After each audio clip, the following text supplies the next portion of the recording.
Sua aposentadoria vai pagar minhas dívidas. Essas 8 palavras saíram da boca do meu próprio neto como se fosse a coisa mais natural do mundo. Como se meus 40 anos de trabalho, minha vida inteira de sacrifícios, fossem apenas um cofre particular dele esperando para ser aberto. Ah, mas se você quer ouvir mais histórias como essa, de pessoas que não se deixaram pisotear, se inscreva no canal agora mesmo e aproveita e já me conta aí nos comentários. De onde você está ouvindo essa história? Estou curiosa para saber. Agora, voltando ao momento que mudou tudo, eu estava sentada na minha poltrona favorita, aquela de couro marrom que comprei quando me aposentei, quando o Lucas entrou na minha sala como se fosse o dono da casa. Aos 28 anos, meu neto tinha aquela arrogância típica de quem nunca trabalhou duro por nada na vida. Cabelo gel demais, roupa de marca que eu sabia que ele não podia pagar e aquele sorriso falso que eu já conhecia bem. Vó, precisamos conversar sobre uma coisa importante, ele disse, se jogando no sofá sem nem perguntar se podia sentar. Eu continuei tricotando. 40 anos como professora me ensinaram que quando alguém começa uma conversa assim, é melhor deixar eles falarem primeiro. Deixar eles se enforcarem com suas próprias palavras.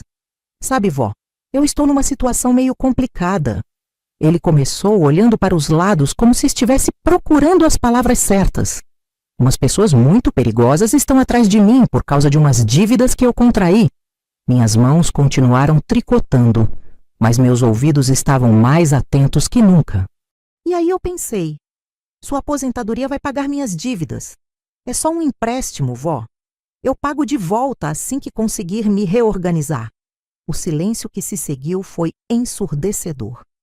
Eu parei de tricotar e o olhei diretamente nos olhos. Durante 67 anos de vida, eu já tinha visto muita gente tentando me enganar. Alunos inventando desculpas, vendedores empurrando produtos, até meu ex-marido tentando me convencer de que eu estava imaginando coisas quando eu sabia que ele estava me traindo. Mas nunca, em toda a minha vida, eu esperava ouvir essa frase de alguém da minha própria família.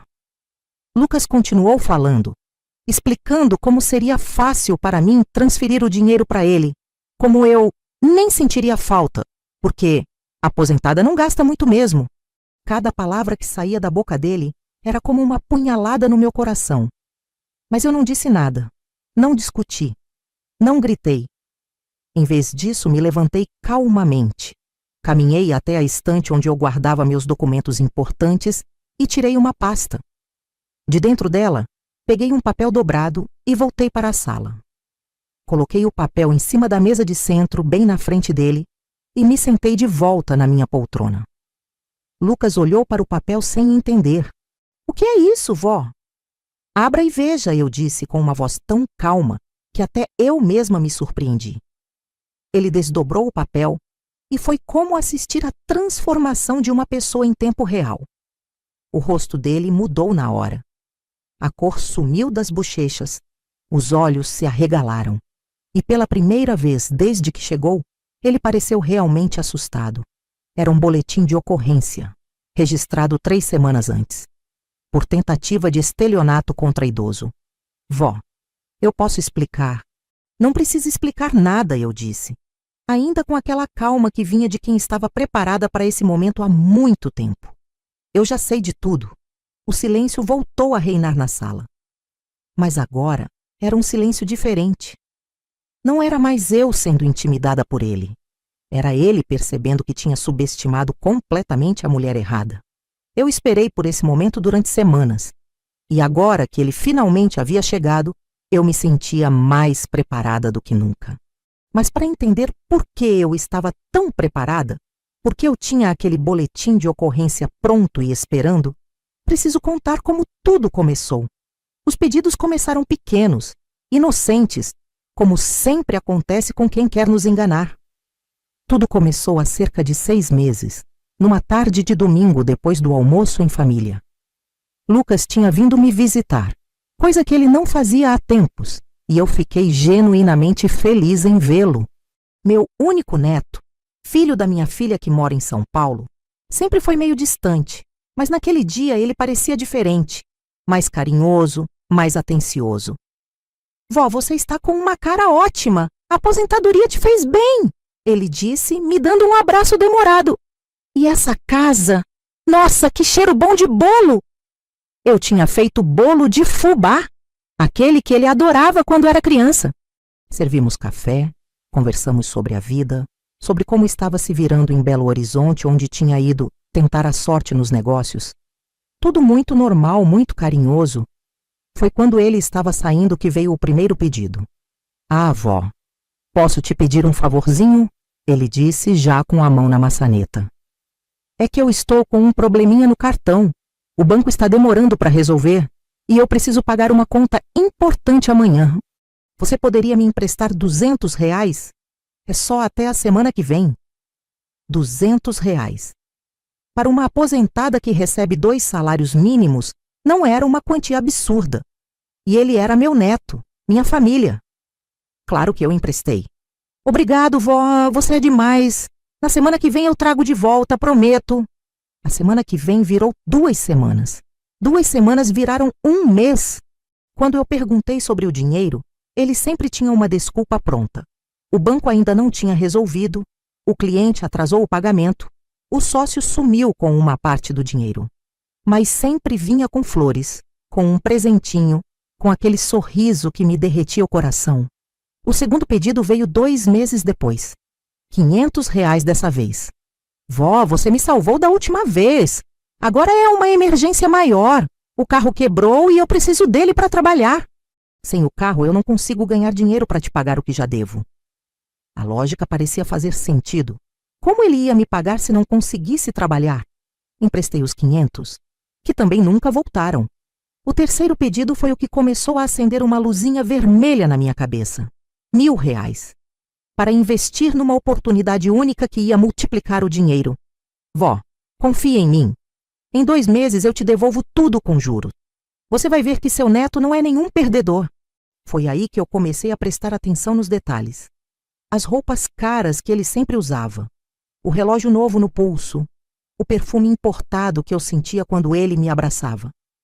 Se ele estava tão apertado assim, por que gastava dinheiro com essas coisas? E tinha outra coisa. Ele sempre vinha me visitar quando precisava de dinheiro. Nas outras épocas, eu podia ficar meses sem vê-lo. O quarto pedido foi R$ 2.000, para quitar uma dívida que estava cobrando juros absurdos.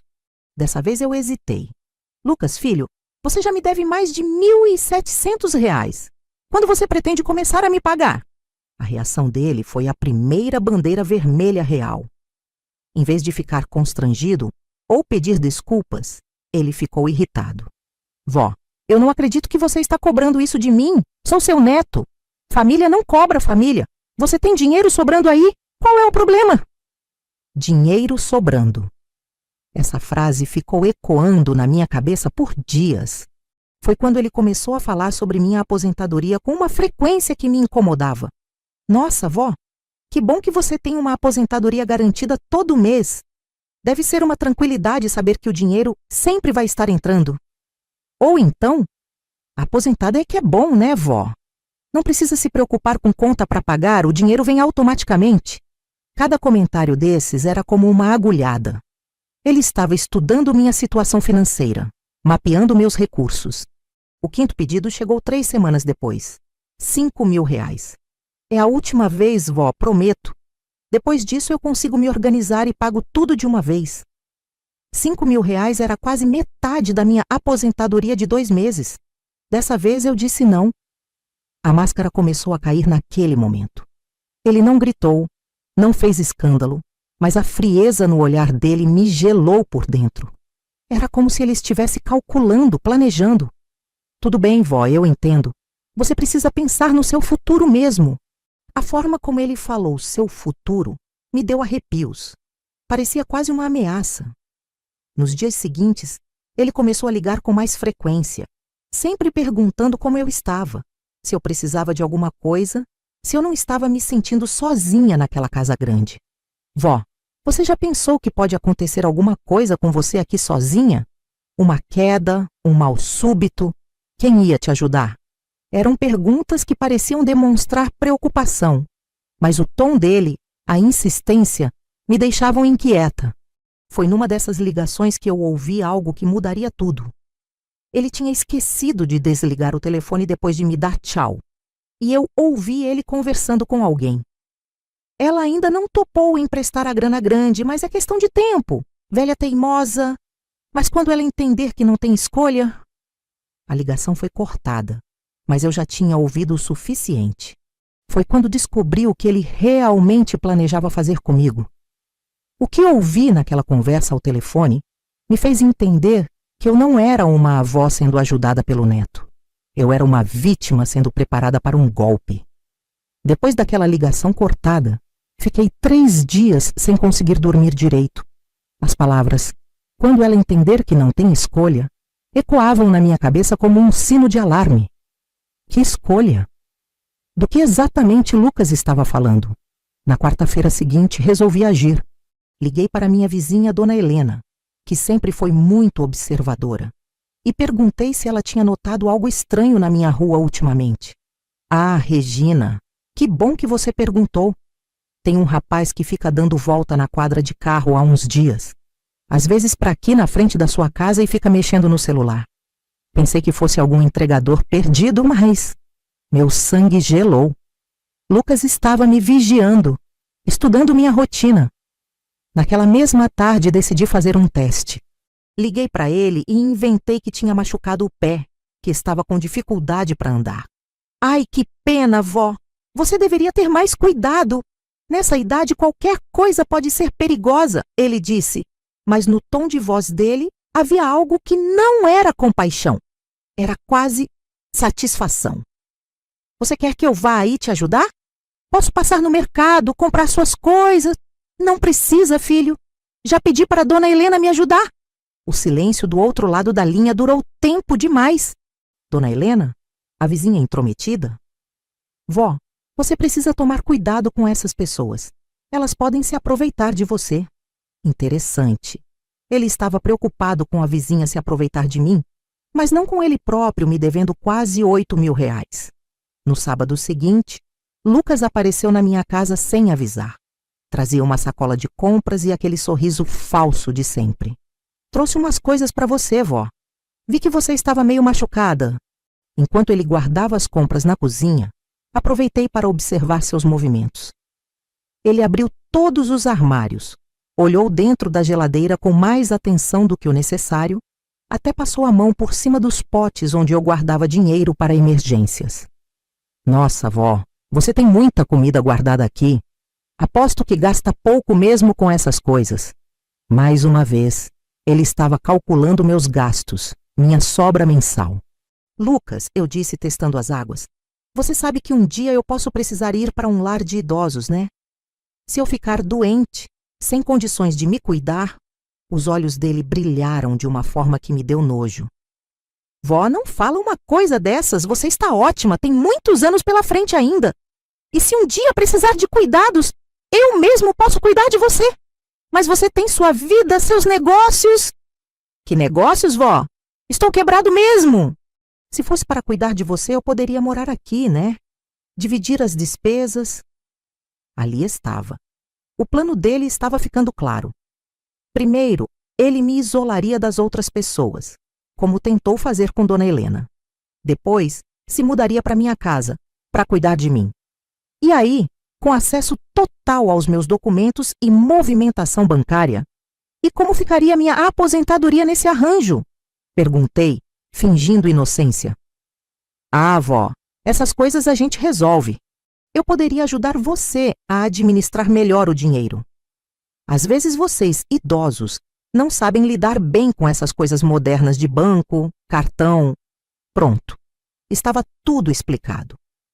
Lucas não queria apenas pegar meu dinheiro emprestado. Ele queria controle total sobre minha aposentadoria. Naquela noite, depois que ele saiu, liguei para minha filha em São Paulo. Mãe, o Lucas está te incomodando?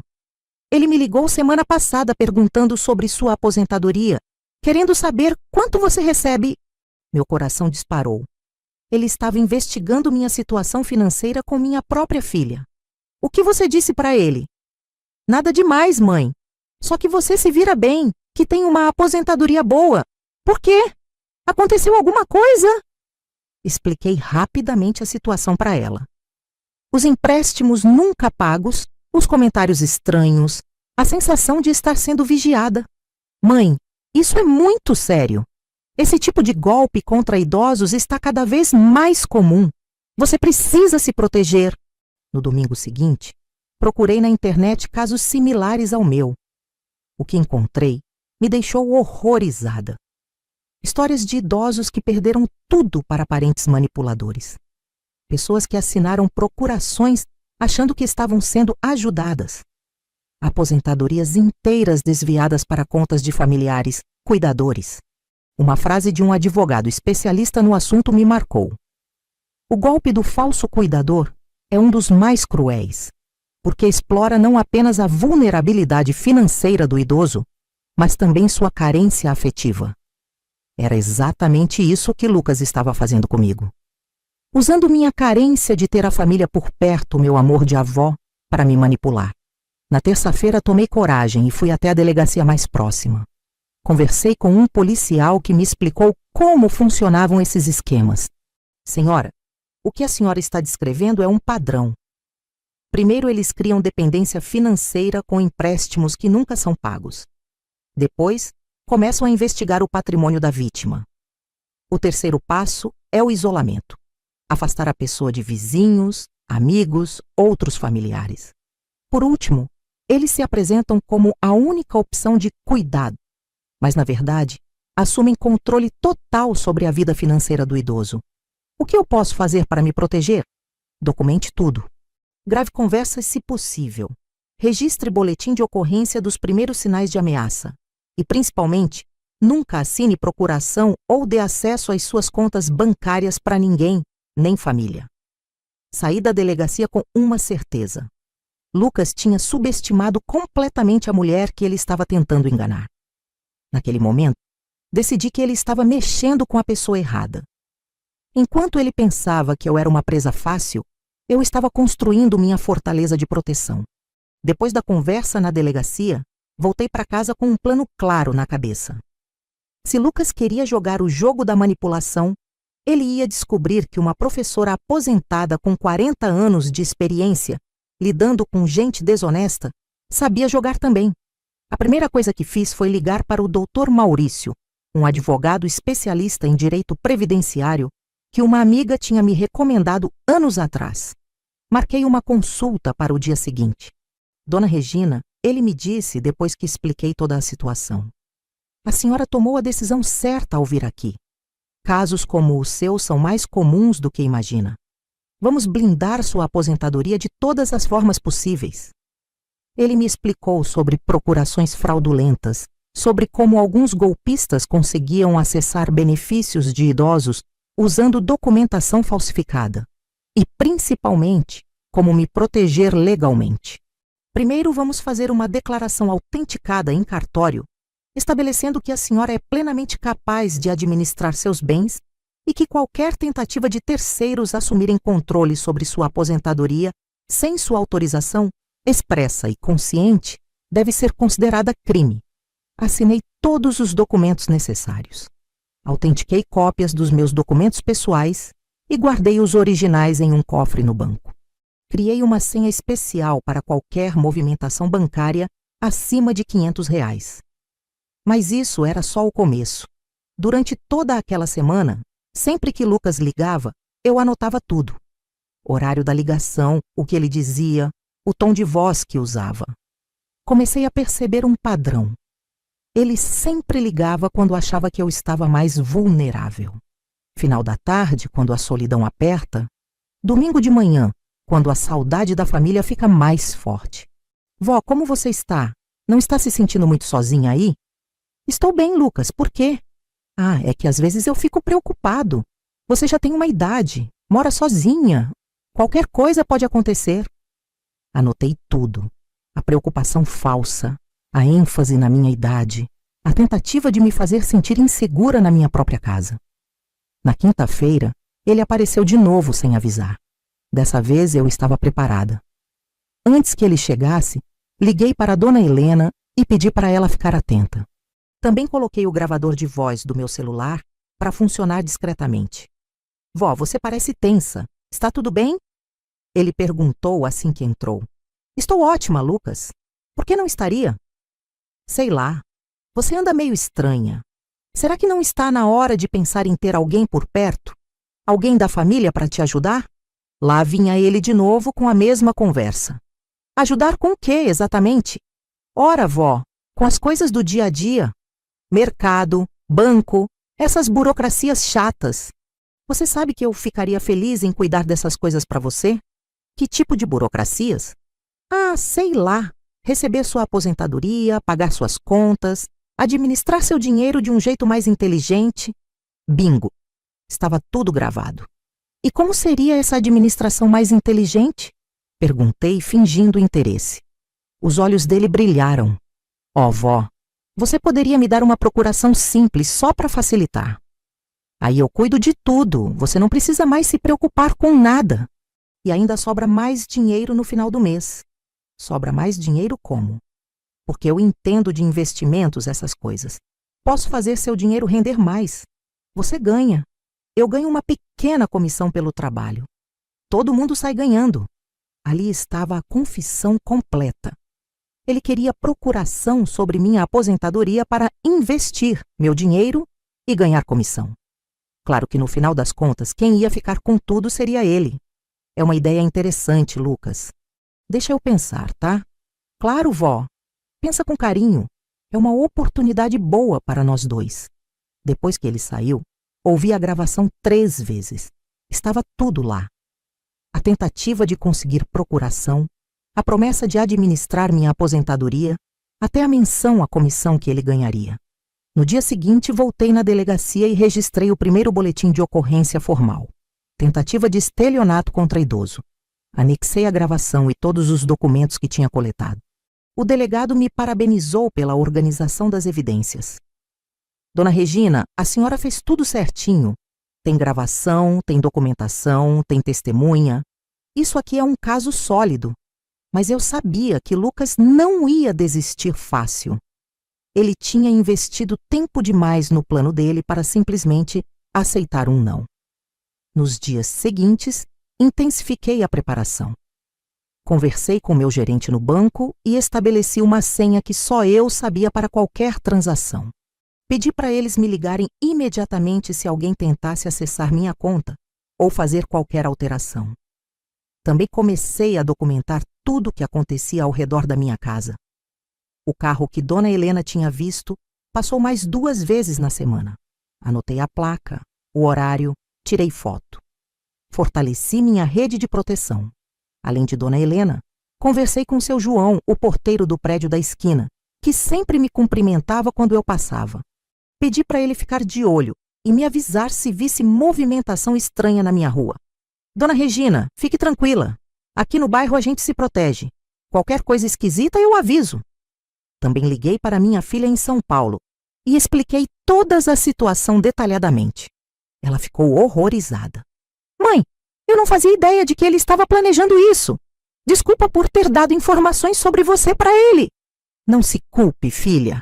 Ele é muito manipulador. Mas agora estou preparada. Combinamos um código. Se eu mandasse uma mensagem para ela com a palavra receita, significava que eu estava em perigo e ela deveria ligar imediatamente para a polícia. No final daquela semana, eu tinha construído uma verdadeira fortaleza ao meu redor. Documentos protegidos, contas blindadas, gravações comprometedoras, testemunhas alertas e, principalmente, conhecimento completo do plano dele. Lucas achava que estava lidando com uma velhinha ingênua e sozinha. Mal sabia ele que estava mexendo com uma mulher que tinha passado décadas lidando com adolescentes tentando enganá-la e que agora tinha toda a lei do seu lado. Mas antes que eu pudesse me sentir completamente segura, ele deu o próximo passo no plano dele. A máscara caiu de vez quando ele percebeu que eu não cederia facilmente aos seus pedidos. A mudança no comportamento do Lucas foi como assistir a uma pessoa se transformar em outra completamente diferente. Durante uma semana inteira após nossa conversa sobre a procuração, ele não me ligou nenhuma vez. Silêncio total. Era como se estivesse planejando a próxima jogada. Quando finalmente deu sinal de vida, foi através de uma ligação às 6 da manhã de uma terça-feira. Vó, você está bem? Acordei preocupado com você. 6 da manhã. Ele sabia que eu sempre acordava cedo, mas ligar nesse horário era uma forma de me deixar ansiosa, de me fazer sentir que alguma coisa estava errada. Estou bem, Lucas. Por que não estaria? Ah, sei lá. Você anda meio estranha comigo. Parece que não confia mais no seu próprio neto. A voz dele tinha uma dureza que eu nunca tinha ouvido antes. Era quase uma acusação. Lucas, eu não estou estranha. Apenas estou sendo mais cuidadosa com minhas decisões. Cuidadosa? Vó, sou eu, seu neto, o filho da sua filha. Como você pode não confiar em mim? Ele estava usando a carta da família, tentando me fazer sentir culpada por estar me protegendo. Era uma manipulação psicológica clássica. Nos dias seguintes, as ligações aumentaram de frequência e intensidade. Ele começou a questionar cada decisão minha, cada movimento que eu fazia. Soube que você foi ao banco ontem para quê? Está escondendo alguma coisa de mim? Como ele sabia que eu tinha ido ao banco. Estava mesmo me vigiando. Lucas, não estou escondendo nada. Apenas resolvi uns assuntos pessoais. Assuntos pessoais? Vó, família não tem segredos. Se você está com problemas financeiros, eu posso ajudar. Aliás, devo ajudar. A palavra devo soou como uma ameaça mal disfarçada. Na sexta-feira daquela semana, ele apareceu na minha casa acompanhado. Uma mulher loira mais nova, que ele apresentou como namorada. Vó, essa é a Camila. Camila, essa é minha avó que eu sempre falo para você. Camila me cumprimentou com um sorriso falso e começou a fazer perguntas muito específicas sobre minha vida. Dona Regina, que casa linda! Deve valer uma fortuna, né? E que bairro bom! Tão tranquilo para uma pessoa da sua idade viver sozinha. Não fica com medo? Mais uma pessoa estudando minha situação. Lucas tinha trazido reforço. Durante o café, eles começaram a trabalhar em dupla. Lucas falava sobre como eu estava teimosa ultimamente, enquanto Camila concordava e adicionava comentários sobre como idosos às vezes ficam paranoicos e desconfiados de quem mais os ama. Dona Regina, Camila disse com aquela voz doce demais. O Lucas me contou que a senhora não quer aceitar a ajuda dele. Mas olha, eu trabalho com cuidado de idosos e posso dizer que ter um familiar por perto é a melhor coisa que pode acontecer. Trabalha com cuidado de idosos onde? Perguntei. Ela hesitou por uma fração de segundo. Ah, é um trabalho freelancer. Cuido de algumas pessoas aqui e ali. Mentira. A hesitação entregou tudo. Depois que eles saíram, liguei para a dona Helena. Helena, você viu o casal que saiu da minha casa agora há pouco? Vi sim, Regina. Aliás, é a segunda vez que vejo aquela mulher na nossa rua. Semana passada ela passou de carro bem devagar, olhando para sua casa. Meu sangue gelou. Eles estavam fazendo reconhecimento do local há mais tempo do que eu imaginava. No fim de semana, Lucas intensificou a pressão emocional. Começou a envolver outros membros da família nas conversas. Vó, conversei com a mamãe. Ela está preocupada com você. Acha que você está ficando meio, sei lá, paranoica. Paranoica como? Ah, vó, você sabe. Idade vai chegando, a gente vai ficando mais desconfiado, vendo o problema onde não tem. Era inacreditável. Ele estava tentando me fazer questionar minha própria sanidade mental. Lucas, eu estou perfeitamente bem da cabeça. Claro que está, vó. Mas às vezes a gente precisa de ajuda mesmo estando bem. Tipo, para não tomar decisões ruins com dinheiro, essas coisas. Lá estava ele de novo, voltando ao assunto financeiro. Na segunda-feira seguinte, ele ligou com uma proposta diferente. Vó, que tal se eu for morar aí com você por uns tempos? Posso ajudar com as despesas da casa, fazer companhia. Acho que seria bom para nós dois. Morar aqui? Por quê? Ó, vó, você está ficando velha, precisa de cuidados. E eu estou meio apertado financeiramente mesmo. A gente se ajuda. Aí estava a próxima fase do plano. Primeiro, ele se mudaria para minha casa. Depois assumiria controle sobre as contas domésticas. E, finalmente, teria acesso total à minha aposentadoria. Preciso pensar sobre isso, Lucas. Pensar o quê? Sou sua família. Deveria ser natural você querer me ajudar. O tom de voz dele ficou agressivo pela primeira vez. A máscara estava caindo completamente. E outra coisa, vó. Vi que você anda conversando muito com aquela vizinha. Cuidado com essas pessoas. Elas podem estar enchendo sua cabeça de bobagem, tentando separar você da sua família. Ele estava tentando me isolar. Exatamente como o policial tinha me avisado que aconteceria. Naquela noite, antes de dormir, recebi uma mensagem no WhatsApp. Vó, espero que você repense sua posição. Família é tudo que temos nessa vida. Seria uma pena se isso mudasse. A mensagem tinha um tom de ameaça mal disfarçada. Como se ele estivesse dizendo, ou você coopera, ou deixa de ser família. No dia seguinte, Dona Helena me procurou preocupada. Regina, você viu quem estava mexendo na sua caixa de correspondência ontem à noite? Eu vi de longe, parecia um rapaz jovem. Lucas estava interceptando minha correspondência. Provavelmente procurando extratos bancários, documentos importantes. Foi nesse momento que percebi que ele tinha decidido acelerar o plano. A pressão psicológica, a tentativa de morar comigo, o isolamento social, a interceptação de correspondência, tudo estava escalando rapidamente. E foi exatamente nesse momento que ele cometeu o erro que eu estava esperando. Toda pessoa que tenta nos enganar comete pelo menos um erro, e eu estava esperando pelo dele. O erro do Lucas aconteceu numa quinta-feira à tarde. E foi tão estúpido que até hoje eu me pergunto como alguém que tinha planejado tudo tão meticulosamente conseguiu ser tão descuidado. Eu estava na cozinha preparando o almoço quando o telefone tocou. Era ele como sempre, mas dessa vez a ligação tinha algo diferente. Lucas parecia nervoso, apressado. Vó, preciso passar aí hoje à tarde, é urgente. Urgente por quê? Depois eu explico. Só deixa a porta destrancada, tá? Às vezes você demora para atender e eu estou com pressa. Deixar a porta destrancada. Red flag gigante. Mas eu fingi que estava tudo normal. Tudo bem, Lucas? Que horas você vem? Lá pelas 3. Assim que desliguei, coloquei meu plano em ação. Liguei para Dona Helena e pedi para ela ficar de olho na movimentação da minha casa a partir das 2:30. Também posicionei meu celular num local estratégico da sala, com o gravador ativado. Às 3 em ponto, Lucas chegou. Mas não veio sozinho. Camila estava com ele e havia um terceiro homem que eu nunca tinha visto. Um sujeito grande com cara de poucos amigos.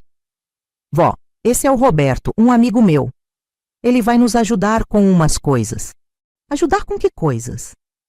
Meu coração disparou, mas mantive a calma. Oi, Dona Regina, Roberto disse com uma voz grossa. Lucas me falou muito da senhora. Eles entraram e se espalharam pela sala como se fossem donos da casa. Lucas foi direto ao ponto. Vó, chegou a hora de resolver essa situação de uma vez por todas. Que situação? Essa sua teimosia com a procuração. A gente precisa organizar sua vida financeira hoje.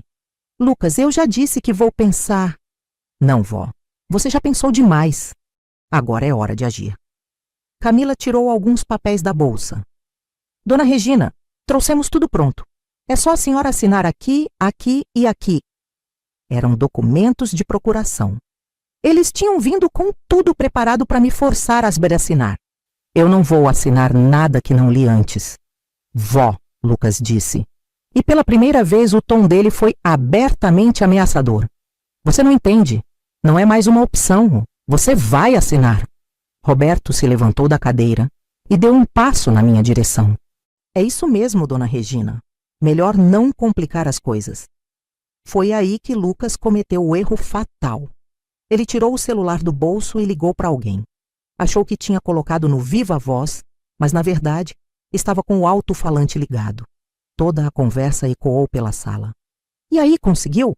A voz do outro lado perguntou. Ainda não, mas vai conseguir. Estamos aqui com ela agora, junto com o Roberto. Ela vai assinar querendo ou não. Ótimo. E os papéis da casa? Também trouxe. Assim que ela assinar a procuração, ela assina a escritura de doação da casa também. Aí sim vamos ter tudo, a aposentadoria dela e a casa. Meu sangue gelou. Eles não queriam apenas minha aposentadoria, queriam minha casa também. E mais que isso, estavam planejando me forçar a assinar documentos através de intimidação. E se ela não quiser assinar? A voz perguntou. Ela vai querer, Lucas respondeu, olhando para Roberto. A gente tem formas de convencer. Perfeito. Assim que terminar aí, traz os documentos. Eu já preparei uma conta nova para receber a aposentadoria dela. Beleza. Daqui meia hora está tudo resolvido. Lucas desligou o telefone sem perceber que toda a conversa tinha sido ouvida por todos nós na sala. Mais importante, meu celular tinha gravado cada palavra. O silêncio que se seguiu foi tenso. Eles perceberam pelo meu rosto que eu tinha ouvido tudo. Vó. Lucas tentou disfarçar. Essa ligação não era... Era exatamente o que parecia ser, eu disse com uma calma que surpreendeu até a mim mesma. Vocês vieram aqui para me roubar. Roubar não, vó. É família cuidando de família. Cuidando?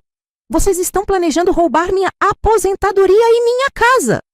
E ainda trouxeram esse homem aqui para me intimidar. Roberto deu outro passo na minha direção. Dona Regina, a senhora não entendeu? Não é intimidação, é proteção. O Lucas só quer o melhor para a senhora. O melhor para mim seria vocês saírem da minha casa agora. Isso não vai acontecer, Lucas disse, perdendo completamente a compostura. Você vai assinar esses papéis hoje. Não importa se é por bem ou por mal. Ameaça clara, gravada em áudio na frente de testemunhas. E se eu não assinar? Roberto sorriu de uma forma que me deu arrepios. Aí as coisas vão ficar desagradáveis para a senhora. Desagradáveis como?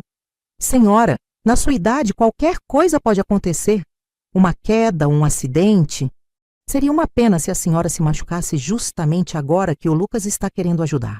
Pronto. Ameaça de agressão física. Gravada, com testemunhas. Vocês estão me ameaçando fisicamente na minha própria casa. Não estamos ameaçando nada, Camila disse.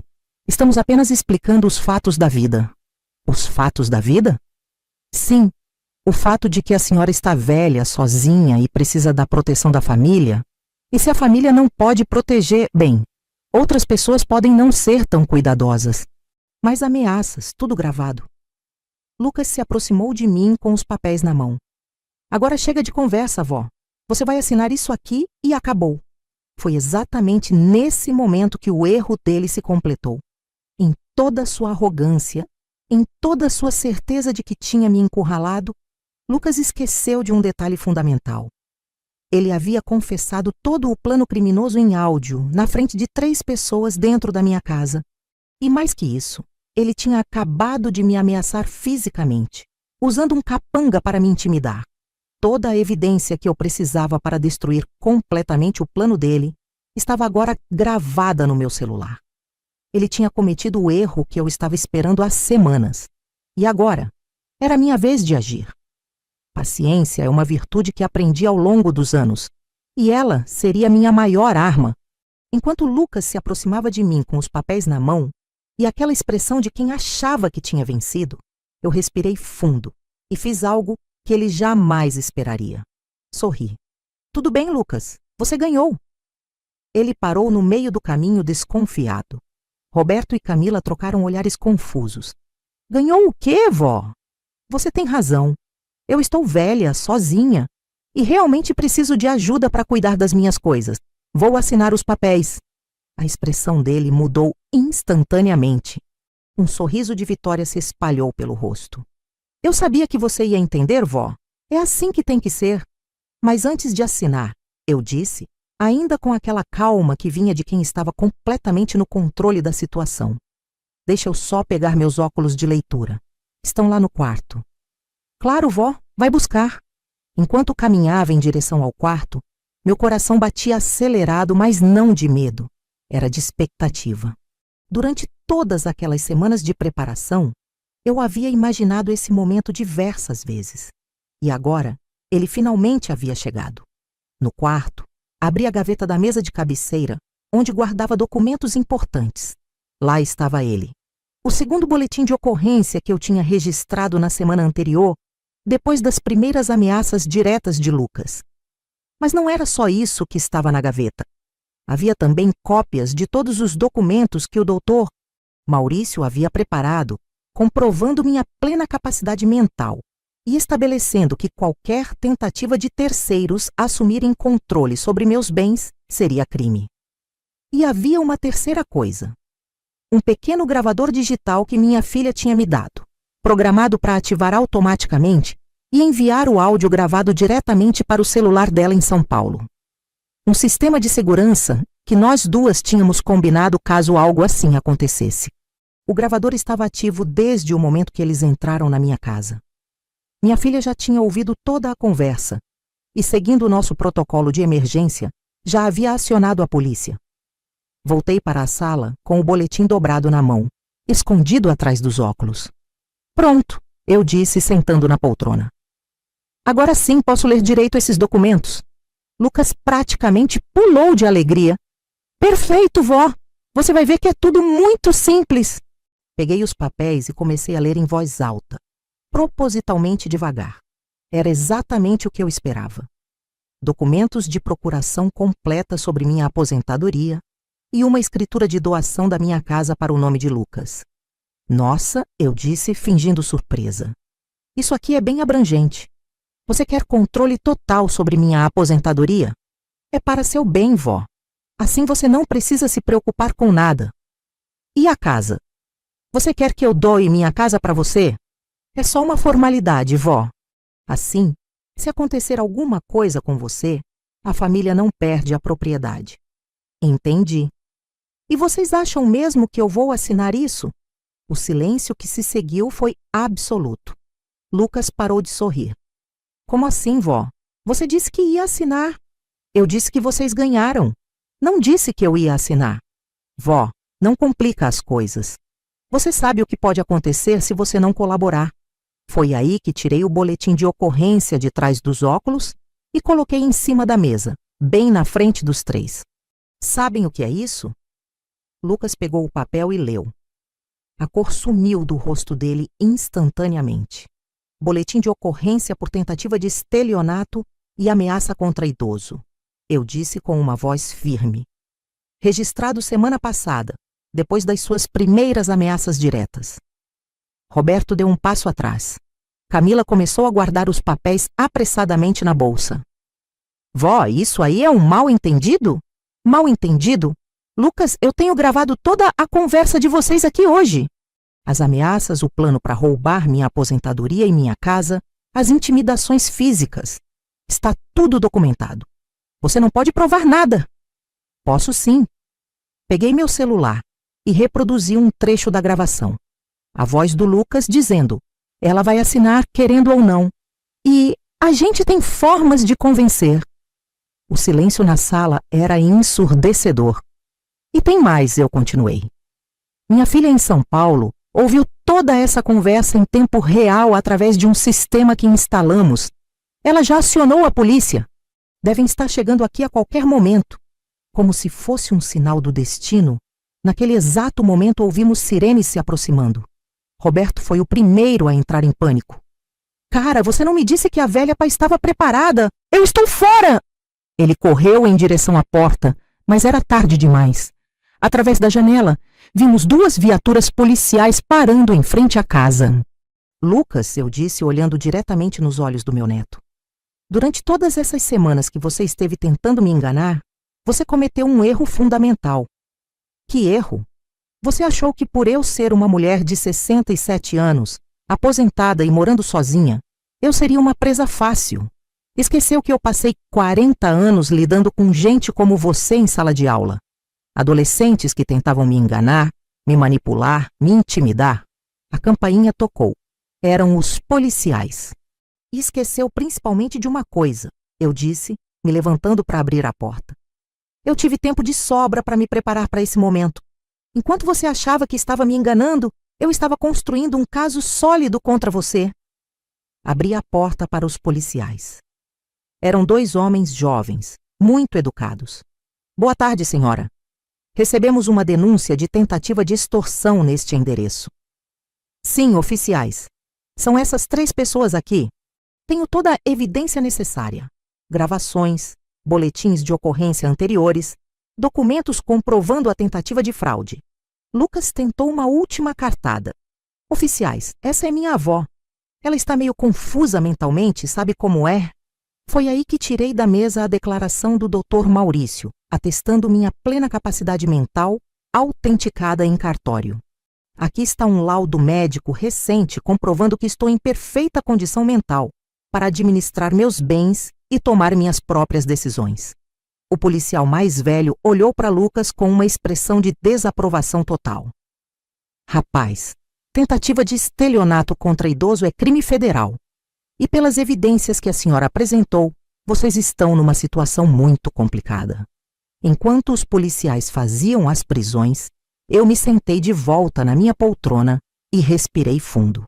Semanas de preparação, de coleta de evidências, de construção da minha defesa, finalmente tinham valido a pena. O mais irônico de tudo era que Lucas tinha razão sobre uma coisa. Eu realmente precisava de proteção. Mas não da proteção que ele estava oferecendo. Eu precisava de proteção dele. E agora, finalmente, eu tinha conseguido essa proteção. Mas eu ainda tinha uma última surpresa guardada para ele. Sua aposentadoria vai pagar minhas dívidas. Foi exatamente o que eu esperava ouvir. 3 semanas depois da prisão, Lucas conseguiu fiança e saiu da delegacia. Eu sabia que ele não ia desistir facilmente. Pessoas como ele nunca desistem quando acham que ainda têm uma chance de conseguir o que querem. Foi numa manhã de segunda-feira que ele apareceu na minha porta, sozinho dessa vez, sem a Camila nem o Roberto. Trazia flores, margaridas, minhas favoritas, e aquela expressão de cachorro sem dono que ele usava quando criança, para conseguir perdão depois de fazer alguma travessura. Vó, posso entrar? Preciso conversar com você. Pela primeira vez em semanas, eu estava genuinamente curiosa para ouvir o que ele tinha a dizer. Deixei ele entrar, mas mantive a porta destrancada e o celular ao alcance das mãos. Vó, eu vim pedir desculpas, de coração mesmo. Ele se sentou na beirada do sofá, com a postura de quem estava arrependido. Se eu não soubesse de tudo o que tinha acontecido, talvez até acreditasse na encenação. Desculpas pelo quê, exatamente? Por tudo, vó. Por ter tentado te pressionar, por ter trazido aquelas pessoas na sua casa, por ter perdido o controle da situação. Interessante. Ele estava se desculpando por ter perdido o controle, não por ter tentado me roubar. E o que você espera que aconteça agora? Que você retire as acusações. Que a gente volte a ser família como antes. Lucas se levantou e começou a andar pela sala, gesticulando como se estivesse fazendo um discurso ensaiado. Vó, você sabe que eu nunca machucaria você de verdade. Eu estava desesperado, com dívidas, pessoas perigosas atrás de mim. Fiz coisas que não devia, mas foi tudo por desespero, não por maldade. E as dívidas, continuam aí? Foi aí que vi um brilho no olho dele, como se tivesse chegado ao ponto que ele realmente queria. Continuam, vó. E estão piorando. Os caras disseram que se eu não pagar até o final do mês, vão fazer alguma coisa comigo. Ou com a família. Ameaça indireta. Ele estava tentando me assustar de novo, mas de uma forma mais sutil. Que tipo de dívidas são essas, Lucas? Apostas, vó. Eu sei que foi burrice, mas entrei numa fria e agora não consigo sair. Pelo menos dessa vez, ele estava sendo honesto sobre alguma coisa. E quanto você deve? 40 mil. 40 mil reais. Era quase 2 anos da minha aposentadoria. Agora eu entendia por que ele estava tão desesperado. E você acha que eu vou te dar 40 mil reais depois de tudo que aconteceu? Lucas parou de andar e me olhou diretamente nos olhos. Foi nesse momento que a máscara caiu de vez novamente. Vó, eu não estou pedindo. Sua aposentadoria vai pagar minhas dívidas. Lá estava ela. A frase que eu estava esperando ouvir de novo. Só que dessa vez, ele não estava pedindo, suplicando ou tentando me convencer.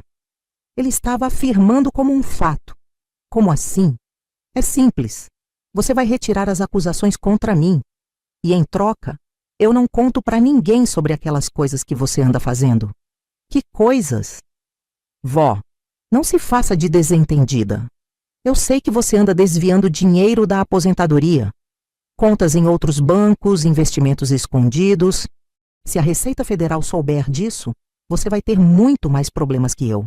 Ele estava tentando me chantagear com informações falsas, acusando-me de crimes que eu não tinha cometido para me forçar a retirar as acusações verdadeiras contra ele. Lucas, eu não tenho conta em banco nenhum além da que você já conhece. Tenho provas, vó. Fotos suas entrando em outras agências, documentos. Que documentos? Documentos que mostram que você não é tão inocente quanto parece. Ele estava blefando, mas era um blefe perigoso. Pessoas desesperadas fazem coisas desesperadas. E se eu não retirar as acusações? Aí todo mundo vai saber que tipo de pessoa você realmente é. Sua filha, os vizinhos, a igreja que você frequenta. Todo mundo vai saber que você é uma sonegadora. Chantagem emocional, combinada com difamação. Lucas estava usando todas as armas que tinha. E tem mais, ele continuou sentando de volta no sofá. Se você não colaborar, as pessoas que estão cobrando minhas dívidas podem ficar sabendo onde você mora. E elas não são tão educadas quanto eu. Ameaça indireta de violência. De novo. Então você está me ameaçando? Não estou ameaçando nada, vó. Estou apenas explicando como as coisas são. Sua aposentadoria vai pagar minhas dívidas de um jeito ou de outro. A diferença é que, se você colaborar, fica tudo em família. Lucas se recostou no sofá, como se tivesse acabado de fazer uma proposta de negócios perfeitamente razoável. E se eu não colaborar? Aí as coisas vão sair do controle da família e entrar no controle de outras pessoas. Pessoas que não têm o carinho por você que eu tenho. Ele estava me dando um ultimato disfarçado de preocupação familiar. Quanto tempo eu tenho para decidir? Até amanhã de manhã. Os caras querem uma resposta rápida. Lucas se levantou, ajeitou a camisa e caminhou em direção à porta. Ah, e vó, não adianta tentar gravar essa conversa ou chamar a polícia de novo. Dessa vez, eu não falei nada que possa ser usado contra mim. Só conversei com minha avó sobre problemas de família. Ele parou na porta e se virou para mim uma última vez. Pensa com carinho no que eu falei. É melhor resolver isso em família mesmo. Depois que ele saiu, fiquei sentada na poltrona por longos minutos, processando tudo o que tinha acabado de acontecer. Lucas tinha evoluído. Tinha aprendido com os erros da primeira tentativa e agora estava sendo muito mais cuidadoso com as palavras. Mas ele tinha cometido um erro fundamental. Achava que eu não estava preparada para esse segundo round. O que aconteceu depois foi ainda melhor do que eu imaginava. Ver alguém que tentou me intimidar se transformar em um rato acuado foi mais satisfatório do que eu esperava. Na manhã seguinte, exatamente às 9 horas, meu telefone tocou. Era Lucas, ansioso para saber minha resposta. E então, vó, decidiu? Decidi sim, Lucas. Pode vir aqui que vamos resolver isso. Ótimo. Eu sabia que você ia entender. Chego aí em meia hora. O que Lucas não sabia era que durante toda a noite anterior, enquanto ele achava que eu estava em casa me desesperando com o ultimato dele, eu estava na delegacia com o Dr. Maurício, preparando uma surpresa que ele jamais imaginaria. Quando ele chegou, vinha acompanhado de um homem que eu não conhecia. Provavelmente um dos credores das dívidas dele. Um sujeito alto, de óculos escuros, que ficou esperando no carro. Vó, trouxe alguém para testemunhar nosso acordo, Lucas disse, claramente nervoso. Para garantir que tudo fica resolvido hoje. Claro, Lucas. Entra. Ele se sentou na mesma poltrona onde havia feito as ameaças no dia anterior, mas dessa vez estava inquieto, olhando para os lados como se esperasse alguma coisa dar errado. Então, você vai retirar as acusações? Vou sim, eu disse calmamente. Mas antes, quero que você veja uma coisa. Caminhei até a estante e peguei uma pasta que estava preparada desde cedo. De dentro dela, tirei um conjunto de documentos e coloquei na mesa na frente dele. Lucas pegou os papéis e começou a ler. Conforme seus olhos percorriam as linhas, vi sua expressão mudar completamente. A confiança deu lugar à confusão, depois ao desespero. O que é isso? São os documentos que comprovam que você mentiu ontem sobre praticamente tudo. O primeiro documento era um laudo da Receita Federal, confirmando que eu estava em dia com todas as minhas obrigações tributárias e que não possuía contas não declaradas em banco algum. O segundo era um relatório bancário completo mostrando toda a minha movimentação financeira dos últimos 2 anos, transparente e legal. O terceiro era o que realmente o deixou em pânico, uma investigação particular que Dr. Maurício havia encomendado sobre as pessoas perigosas que supostamente estavam cobrando as dívidas do Lucas. Lucas, eu disse, observando o desespero crescer no rosto dele. Não existem credores perigosos atrás de você. Você inventou essa história para me pressionar. Vó, eu posso explicar. Pode explicar como você forjou aquelas provas sobre minhas contas bancárias? Ou como inventou uma dívida de 40 mil reais com agiotas que não existem? Ele tentou se levantar, mas eu não tinha terminado. Senta, Lucas. Tem mais. O quarto documento era uma gravação transcrita da conversa que tivemos no dia anterior. Cada palavra que ele havia dito estava ali, no papel. Mas você disse que não estava gravando. Eu disse que não adiantava você tentar gravar ou chamar a polícia. Não disse que eu não estava gravando. A diferença era sutil, mas crucial. Ele havia sido cuidadoso para não fazer ameaças diretas, mas não cuidadoso o suficiente para perceber que eu tinha um gravador de ambiente instalado na sala desde a primeira tentativa dele. Vó, por favor? Por favor o quê? Você veio aqui ontem me chantagear com informações falsas, me ameaçar indiretamente e ainda trouxe um comparsa para me intimidar. Achou que eu ia aceitar isso? O quinto documento foi o que o quebrou completamente. Uma ordem judicial de bloqueio de todos os seus bens e contas bancárias, emitida naquela manhã, baseada nas novas evidências de tentativa de extorsão. Seus bens estão bloqueados até o julgamento, Lucas. Você não pode mais acessar conta bancária, não pode vender nada, não pode nem sair da cidade sem autorização judicial. Ele segurou a cabeça com as mãos, finalmente entendendo a dimensão do problema em que se meteu. Como você conseguiu tudo isso tão rápido? 40 anos como professora me ensinaram a ser organizada e eficiente. E 3 meses lidando com suas tentativas de golpe me deram tempo de sobra para me preparar para qualquer movimento que você fizesse. Foi aí que mostrei o 6º e último documento. Uma investigação completa sobre as atividades dele nos últimos 6 meses. Descobri coisas muito interessantes sobre você, Lucas. Como o fato de que você nunca teve negócios em Belo Horizonte. Na verdade, você estava aplicando golpes similares em outras pessoas idosas da região. O rosto dele ficou branco. Tem uma senhora de 70 anos em Contagem que você conseguiu enganar e levou 12 mil reais. Um senhor viúvo em Betim que você convenceu a investir 15 mil em um negócio inexistente. Vó? E tem mais 3 casos que estão sendo investigados. Você não estava desesperado por causa de dívidas, Lucas. Você estava usando isso como desculpa para aplicar golpes em pessoas da família e fora dela. Lucas desabou na poltrona, completamente derrotado. O que você quer de mim? Eu quero que você entenda uma coisa. Você não está lidando com uma velhinha indefesa. Está lidando com uma mulher que passou a vida inteira desmascarando mentirosos e manipuladores como você. Nesse momento, a campainha tocou. Era doutor Maurício, acompanhado de 2 oficiais de justiça. Dona Regina, trouxemos os documentos para execução da medida cautelar. Lucas olhou para mim com uma expressão de completa derrota. Você planejou tudo isso? Planeei sim. Desde o momento que você saiu daqui ontem, cada movimento seu estava sendo acompanhado por um detetive particular. Inclusive, a encenação com aquele homem no carro, que não é nenhum agiota, é apenas um conhecido seu que você pagou para fazer teatro. O homem no carro tinha sido fotografado e identificado. Um colega de Lucas, que não tinha nada a ver com dívidas ou atividades criminosas. Mas eu ainda tinha uma última surpresa guardada para você. Lucas me olhou com os olhos arregalados, como se estivesse se perguntando que outras bombas eu ainda poderia soltar. E eu realmente tinha guardado a melhor para o final.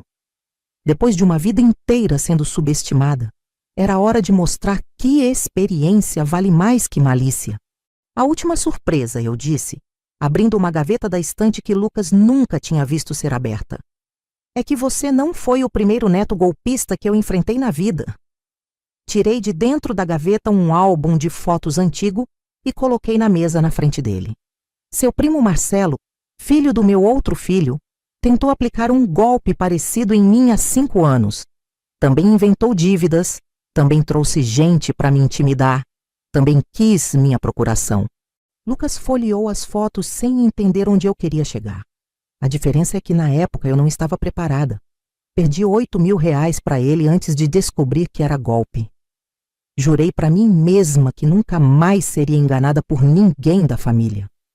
Virei a página do álbum e mostrei uma foto do Marcelo usando uniforme laranja.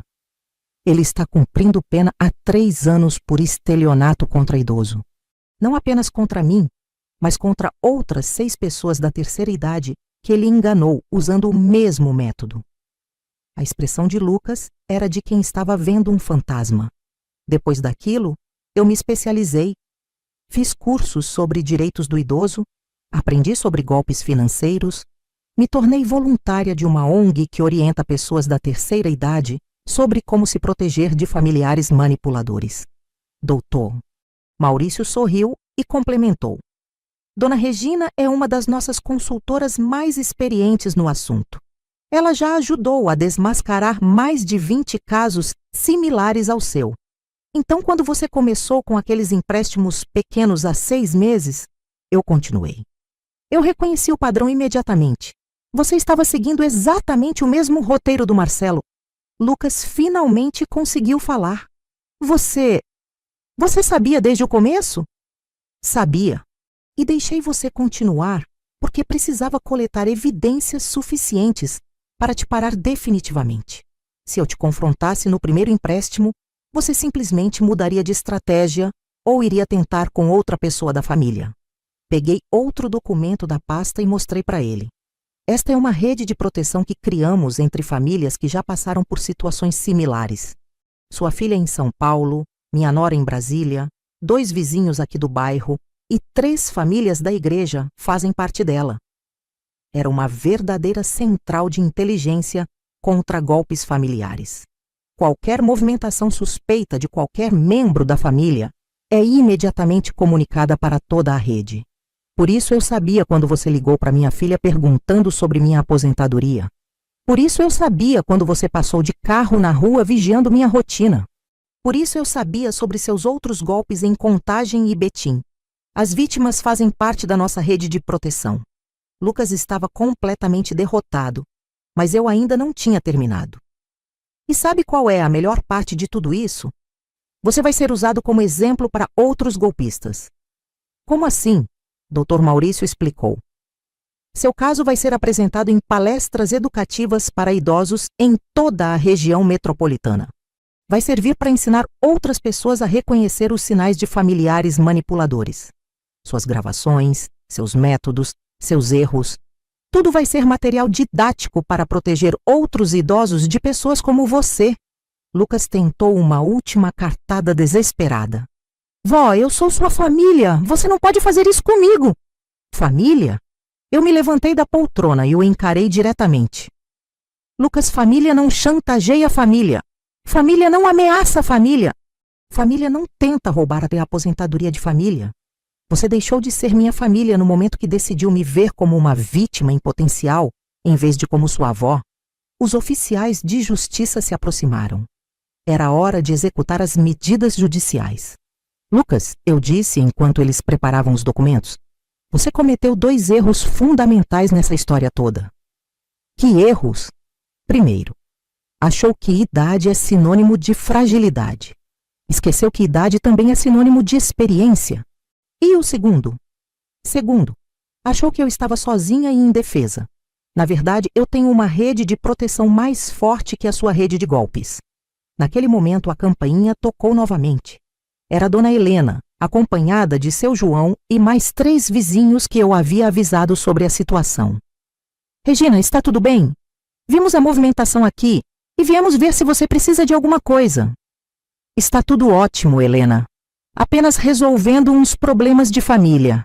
Lucas olhou ao redor e viu que estava completamente cercado. Não apenas pela lei, mas por uma comunidade inteira que estava protegendo uma de suas integrantes. Esta, eu disse, apontando para os vizinhos, é a diferença entre nós dois, Lucas. Você constrói redes para enganar pessoas. Eu construo redes para proteger pessoas. Os oficiais terminaram de preparar os documentos e se dirigiram a Lucas. Senhor, o senhor está intimado a comparecer ao fórum na próxima segunda-feira para a audiência preliminar. Até lá, não pode sair da cidade nem se aproximar a menos de 200 metros da residência da vítima. Quando todos os trâmites legais foram concluídos e Lucas foi embora, escoltado pelos oficiais. Sentei de volta na minha poltrona e respirei fundo. Dona Helena se aproximou. Regina, você tem certeza que está bem? Deve ter sido muito difícil passar por isso. Na verdade, Helena, foi libertador. Passei meses sendo manipulada por alguém que eu amava. Agora, finalmente, estou livre. Dr. Maurício guardou os documentos e se preparou para sair. Dona Regina, a senhora sabe que pode contar conosco para qualquer coisa. E parabéns pela coragem. Não é fácil enfrentar um membro da família dessa forma. Doutor, depois dos 60 anos, a gente aprende que coragem não é não ter medo. Coragem é fazer o que é certo mesmo tendo medo. O que aconteceu nos meses seguintes provou que eu tomei a decisão certa. Hoje, quando olho para trás, sei que aquele momento na mesa mudou não apenas minha situação, mas toda a minha vida. 6 meses se passaram desde o dia em que coloquei aquele boletim de ocorrência na mesa na frente do Lucas. E posso dizer, sem sombra de dúvida, que foram os 6 meses mais tranquilos e empoderados da minha vida.